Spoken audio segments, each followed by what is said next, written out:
dipersiapkan semua oleh Allah Subhanahu wa ta'ala. Yang lebih besar lagi, Allah jadikan ridha-Nya ada di dalam syurga. Itu semuanya, syurga itu kata Nabi, aqrabu ila ahadikum, lebih dekat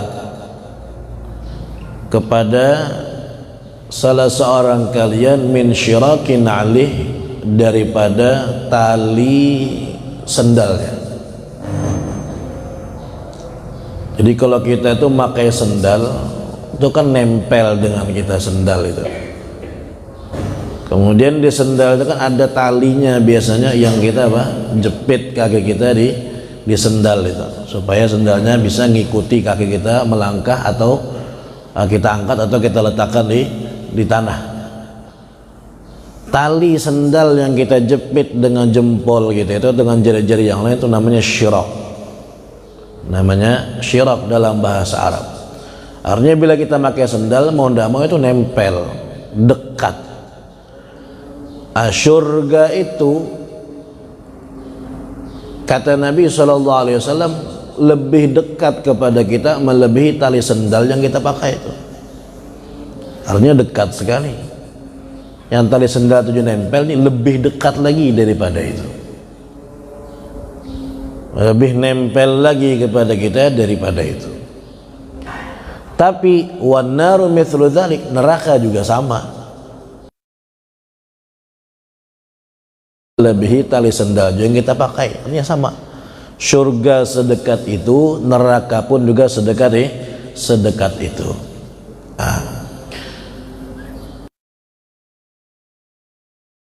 Sampaikan oleh Rasulullah SAW, pertama, Nabi ingin memasang pondasi di dalam diri kita tentang dua hal, yaitu al-raja wal khauf, pengharapan dan takut. Pengharapan dan takut di dalam diri kita. Ada yang namanya ar-raja, berharap kepada Allah. Ada yang namanya al-khauf, rasa takut kepada Allah Subhanahu wa ta'ala.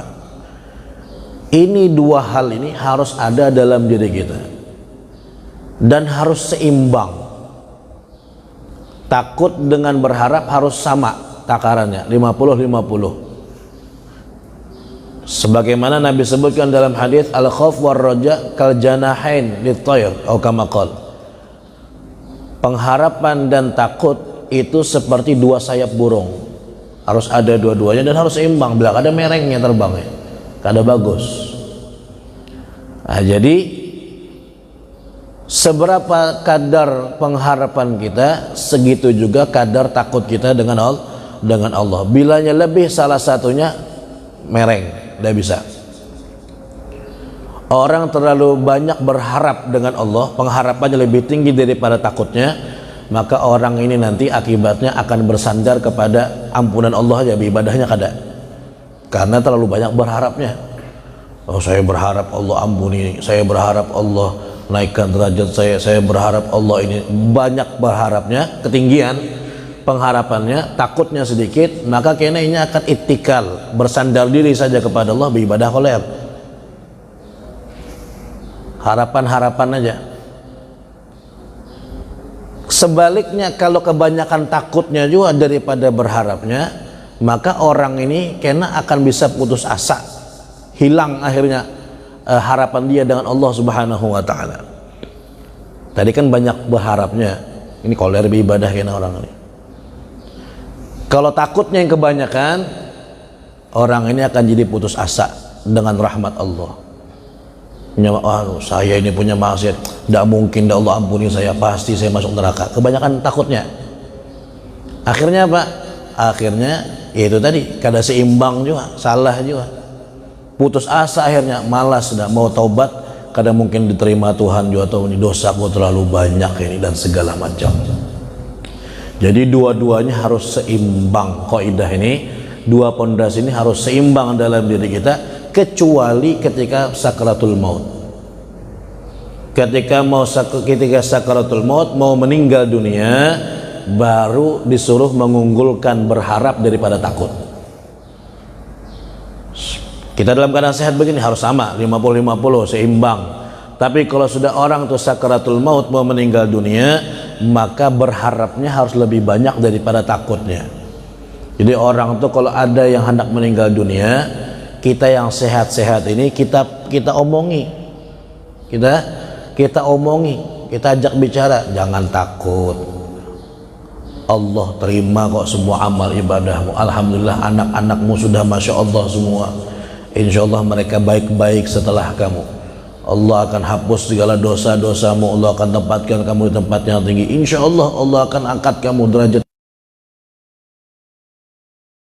Karena takutan matinya. Takut mati. Jadi disuruh diomongin begitu supaya harapannya lebih tinggi kadarnya daripada takutnya ketika sakaratul maut. Jangan orang hendak meninggal didatangi, dibisiki, ikamnya mau mati siapa? Mahar gua nak ikam lah. Makanya mau matinya kan akhirnya. Takutnya lebih banyak kadar takutnya kan gitu. Ya aduh, siapa yang bayar listrik nih? Siapa yang bayar siapa nih nasib kami semua. Akhirnya kena orang ini khaufnya lebih tinggi daripada berharapnya. Ini bahaya. Ketika dalam keadaan sakaratul maut dia akan takut mati nanti. Ketimbang berharap ampunan Allah. Nah, jadi boleh disuruh diunggulkan ketika sakaratul maut. Selama antara takut dan berharap seimbang. Makanya Nabi ucapkan dalam hadis tadi, al jannatu aqrabu ila ahadikum min syirakin alih. Surga itu dekat dari kalian, neraka sama parak juga. Nah, seimbang. Ketika Nabi katakan surga itu lebih dekat kepada kalian, muncul berharap kita tinggi, pengharapan kita tinggi. Wah, saya berharap surga nih. Nabi sebut dekat kok dengan saya. Supaya seimbang ketinggian berharapnya, maka Nabi lanjutkan wan naru mithlu dzalik. Neraka juga sama. Nah, naik lagi takutnya, seimbang lagi akhirnya. Akhirnya seimbang.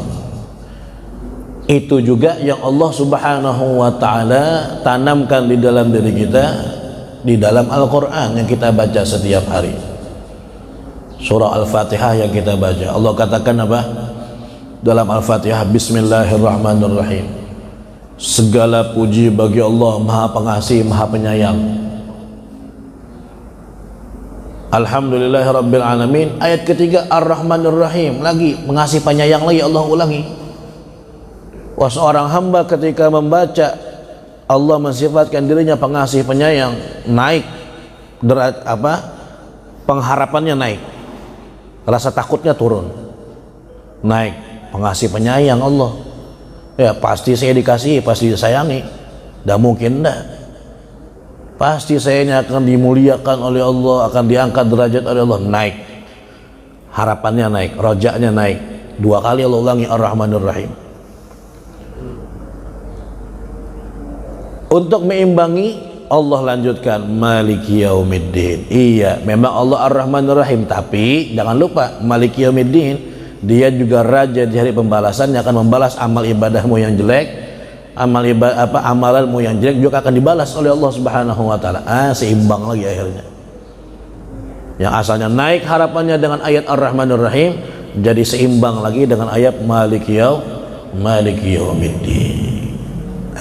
Itu dua hal itu harus ada di dalam hati kita, dan dua-duanya harus ada seimbang di dalam hati kita, berharap dan juga harus dalam keadaan takut. Ketika kita sholat misalnya, habis sholat, insya Allah sholat saya diterima, itu roja namanya, berharap.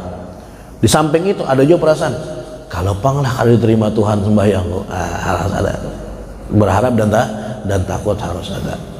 Itu yang pertama yang Nabi inginkan dari hadis yang beliau sampaikan ini, menanamkan kaidah ar-raja wal khauf, takut, berharap dan takut. Yang kedua yang Nabi inginkan dari hadis ini, menyampaikan, mengabarkan kepada kita bahwa untuk menuju surga itu tidak susah.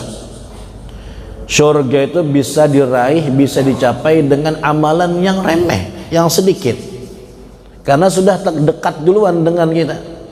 Surga itu sudah dekat, jadi bisa dihasilkan bi ahwanil asya, dengan perkara yang ringan sekalipun daripada amal ibadah, mungkin orang itu akan dimasukkan Allah ke dalam surga.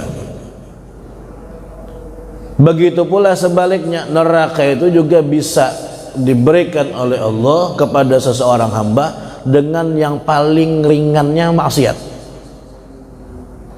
paling remehnya maksiat, remeh aja maksiatnya, tapi memungkinkan sekali yang remeh tadi menghantarkan seseorang ke neraka karena sudah dekat duluan neraka tadi itu. Jadi apa? Maka ujar Ibn Hajar, fala yazhadanna, janganlah seseorang itu merasa tidak perlu dengan amal yang remeh, barangkali itu yang memasukkan dia ke dalam surga. Begitu pula jangan sekali-sekali seseorang merasa tidak menghiraukan dengan maksiat yang remeh, barangkali itu yang menghantarkan ke dalam neraka. Na'udzubillahi min dzalik.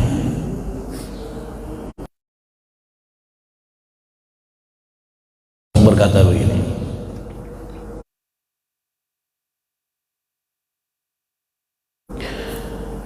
innallaha khaba'a thalath fi thalath. Allah subhanahu wa ta'ala menyembunyikan 3 perkara dalam 3 perkara. Ada 3 hal yang Allah selipkan di dalam 3 hal. Apa itu? Imam Ja'far As-Shadiq ini yang berkata, wali besar, guru daripada Imam Abu Hanifah, cucu Nabi SAW, Ja'far As-Shadiq bin Muhammad Al-Baqir bin Husain bin Ali Zain Abidin ibn Husain bin Ali bin Abi Thalib, cucu Rasulullah SAW. Bahkan termasuk awal-awal madhab Imam Ja'far As-Shadiq itu. Cuman musnadnya tidak ada sampai sekarang. Akhirnya kita tidak bisa bermadhab Imam Ja'far. Yang 4 ini musnadnya ada sampai sekarang, makanya kita boleh bermadhab salah satu 4 ini. Arti musnad itu apa? Hasil ijtihad mereka di dalam hukum keseluruhan itu sampai sekarang ada. Imam Syafi'i itu ada sampai sekarang, dicetak masih. Namanya kitab Al-Um. Itu hasil rumusan Imam Syafi'i, fikih dari awal sampai akhir, itu kitab Al-Um itu. Begitu juga imam yang lain yang 3. Jadi 4 itu aja. Sebenarnya imam madhab banyak, hampir 50-an. Cuma yang boleh kita ikuti 4 itu aja. Kalau seandainya Imam Ja'far As-Shadiq ini ada musnadnya sampai sekarang, maka beliau yang paling berhak untuk kita ikuti. Alim, soleh, orang yang takut dengan Allah Subhanahu wa ta'ala, plus cucu Nabi lagi, cucu Nabi Imam Ja'far As-Shadiq. Jadi alim besar dia, orang Masya Allah. Kata Imam Abu Hanifah, laula sanatan ma'a Ja'far lahalakan Nu'man. Seandainya bukan karena 2 tahun saya belajar dengan Imam Ja'far As-Shadiq, maka saya akan menjadi orang yang binasa, ujar saja. Jadi Imam Abu Hanifah belajar dengan Imam Ja'far As-Shadiq tidak lama, 2 tahun aja. Tapi yang 2 tahun yang lebih berkesan bagi beliau ketimbang yang puluhan tahun beliau belajar dengan guru-guru yang lain. Dan yang 2 tahun yang beliau anggap yang menyelamatkan beliau daripada kebinasaan, daripada kehancuran. Jadi Imam Ja'far As-Shadiq mengatakan ada 3 hal yang Allah sembunyikan, Allah selipkan dalam 3 hal. Yang pertama, innallaha khaba'a ridahu fi ta'atih fala tahqiranna minal ma'rufi syai'an la'alla fihi ridallah.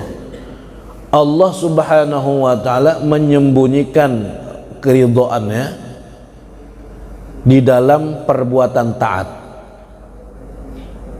Artinya kan ridha Allah selipkan di dalam ketaatan, perbuatan taat.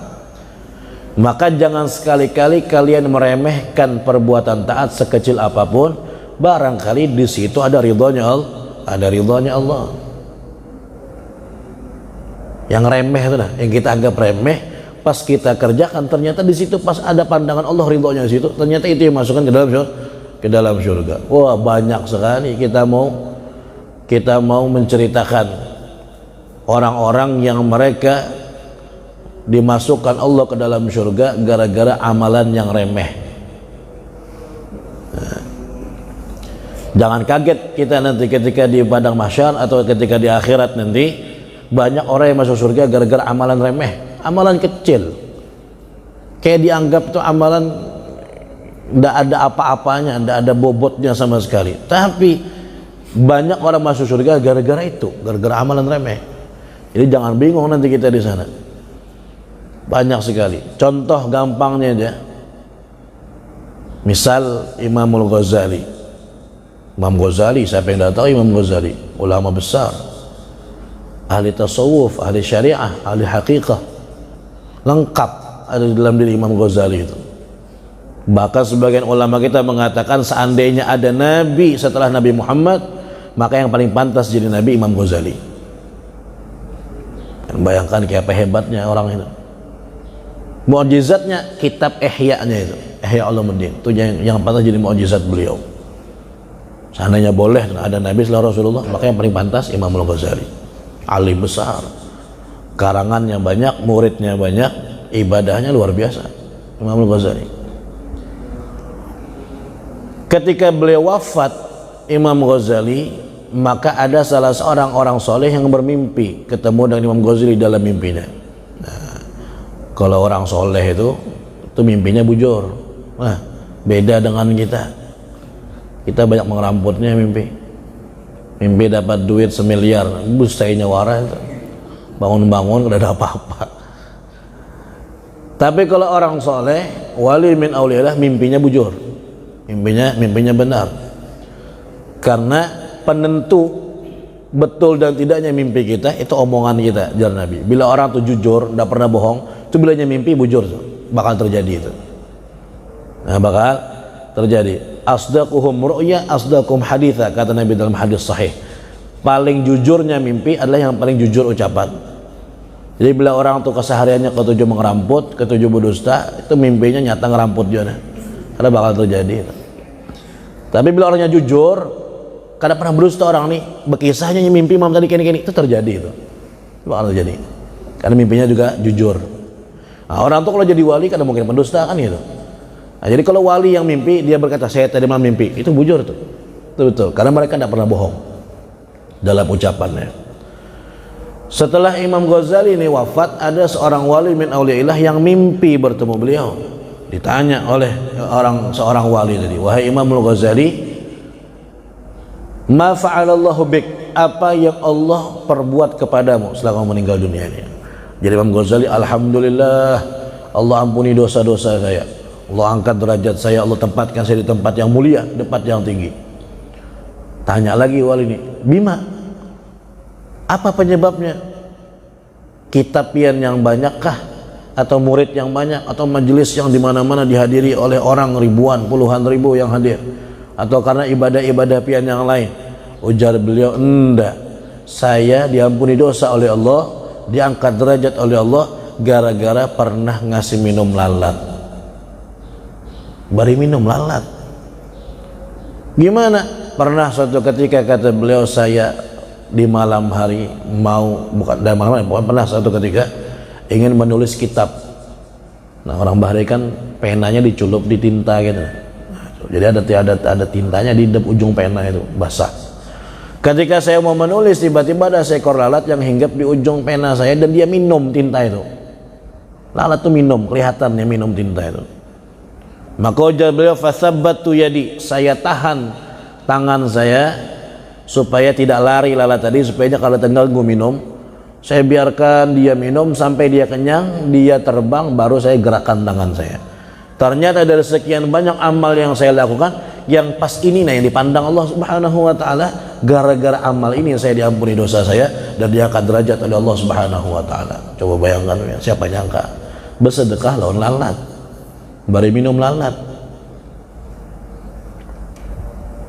Imam Junaid bin Muhammad Al-Baghdadi, wah, orang hebat Imam Junaid bin Muhammad. Salah satu referensi kita di dalam tasawuf. Kalau pian sering dengar ceramah Aba Guru Sukumpul, tidak sedikit beliau sering menyebutkan Imam Junaid bin Muhammad Al-Baghdadi. Bahkan tawasul beliau juga tidak pernah ketinggalan Imam Junaid bin Muhammad Sayyidut Taifah. Itu menunjukkan sanad ilmu sidin sampai ke situ. Berarti kita murid-murid sidin berarti mau kada mau sampai ke situ juga sanad kita. Imam Junaid bin Muhammad Sayyidut Taifah Al-Baghdadi. Itu orang alim, wali min auliyaillah, ahli ibadah, orang soleh. Sholat sunnahnya aja di pasar, sini berjualan di pasar sebelum buka toko, itu sholat sunnahnya 300 rakaat dulu, baru buka toko. Bayangkan ya. Jadi biasanya nak buka toko tuh, tulaksi sudah. Sebelum dibuka tokonya, jualannya, sembahyang dulu di toko tuh 300 rakaat tiap hari. Ujar Habib Umar itu sembahyang di toko. Kalau sedekah yang di masjidnya sini ya Pak, yang di tokonya 300. Apalagi yang di masjidnya, apalagi di rumahnya. Amun kita ini sini jangankan di toko, di masjid aja kalau sampai situ sembahyang. Ini di pasar 300 rakaat di waktu duha itu. Wafat Imam Junaid bin Muhammad, kemudian setelah beliau wafat ada lagi yang ketemu, mimpi Imam Junaid, seorang soleh. Tanya Imam Junaid, ma fa'alallahu bik, wahai Imam Junaid, apa yang Allah perbuat dengan pian? Alhamdulillah, ghafarallahu li, Allah ampuni dosa saya, Allah angkat derajat saya tinggi-tinggi. 5. Apa penyebabnya? Kitab pian kah? Ilmu pian kah? Atau murid-murid kah? Atau apa ibadah yang mana yang Allah jadikan sebagai pengampunan dosa pian? Ujar sidena apa? Tahatil ibarat wa faniyatil kal isyarat wa ma baqiya lana ila ruqai'at raka'naha fi jawfil lail. Ceramah-ceramahku aja sih, dakwah-dakwahku hilang, kitab-kitab karanganku lenyap, majelis-majelisku hilang, kada kelihatan di saat Allah mengampuni saya. Yang kelihatan adalah beberapa rakaat solat pendek yang pernah saya kerjakan di tengah malam. Itu yang dipandang Allah. Padahal kitabnya banyak, karangannya, muridnya banyak, tapi kebetulan yang dipandang Allah dari beliau adalah yang beberapa rakaat yang ringkas pernah beliau kerjakan di tengah malam. Entah malam yang mana diterima oleh Allah Subhanahu wa taala, Allah angkat derajat dan Allah ampuni dosa. Nah, kita tuh kadang menyangka yang mana amal kita yang diterima oleh Allah Subhanahu wa taala. Imam Syafi'i, kurang apa hebatnya Imam Syafi'i? Imam Syafi'i luar biasa. Ilmunya, amalnya, jasanya kasan kita ini nah berapa generasi kita ini yang wudhu pakai wudhu Imam Syafi'i. Karena terbayang kayak apa pahala Imam Syafi'i itu. Mulai datu kita bahasanya, datu kita terus sudah pakai Imam Syafi'i sudah wudhunya. Sampai zaman kita ini nah, berapa juta manusia yang wudhu pakai madhab Syafi'i, itu transfer semua pahalanya itu. Itu baru wudhu, belum lagi yang masalah istinja, sholat, puasa pakai madhab Syafi'i. Kada ketolongan tuh udah pahalanya. Semua transfer ke imam.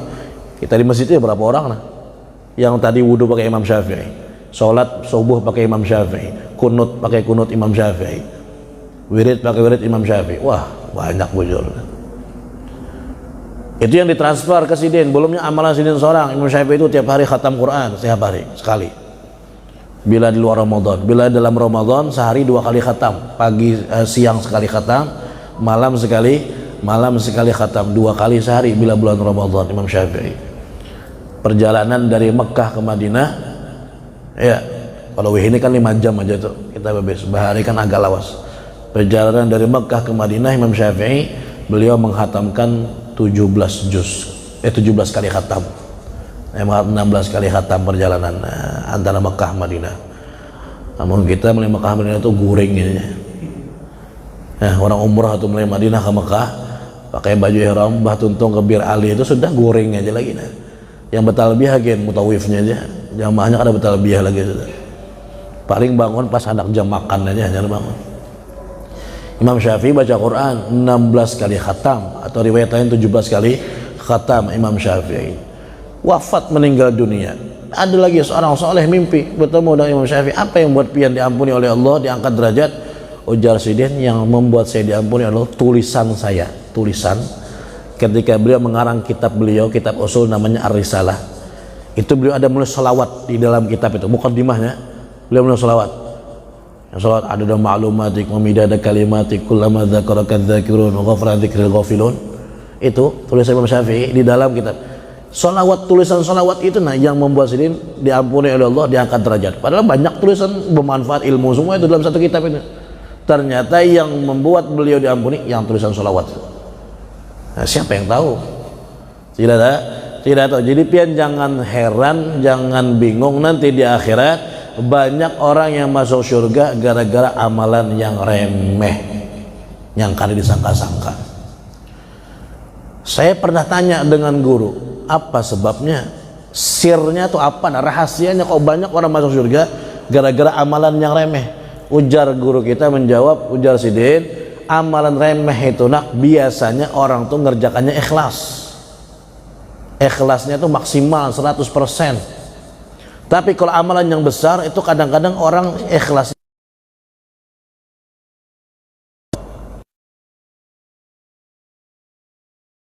misalnya 2000, nah 2000 sampai ke rumah diingatinya lah yang 2000 itu kadai 2000, kebetulan pas Allah memandang di situ dengan murkanya gitu. Banyak maksiat yang besar-besar tapi Allah ampuni, ternyata yang kecil yang Allah pandang karena meremehkan ketika bermaksiat. Orang ketika melakukan maksiat besar itu ada takut dalam, wah ini maksiat besar saya takut, tapi pas melaksanakan maksiat yang remeh ada pedulinya, wah remeh aja ini, dosa kecil aja. Nah, dipandang oleh Allah dengan pandangan murka, masuk neraka gara-gara itu. Kata Nabi dalam hadis, innal abda la yatakallamu bi kalimah min sukhatillah la yulki biha balan yahwi biha ila jahannam 70 kharifa. Ada seseorang, jar Nabi, mengucapkan satu kalimat tapi Allah murka dengan kalimat, Allah kada senang, kalimat jelek lagi. Satu kalimat aja yang Allah murka dengan kalimat itu, dan dia tidak menghiraukan, ini wah biasa aja ini orang berpender kayak ini, aman aja. Na'udzubillah, gara-gara satu kalimat tadi, kata Nabi, Allah subhanahu wa ta'ala lemparkan dia ke jurang neraka yang dalamnya 70 tahun. Dalamnya 70 tahun. Pengen bayangkan kayak apa tingginya orang ditimbai dari atas 70 tahun hanya sampai ke dasarnya. Itu seberapa tingginya itu? Pengen cari gedung paling tinggi di dunia ini, gedung yang paling tinggi di dunia ini, kira-kira orang kalau loncat dari situ sampai ke tanah itu berapa lama kira-kira? Sejam adalah kira-kira. Mana gedung paling tinggi?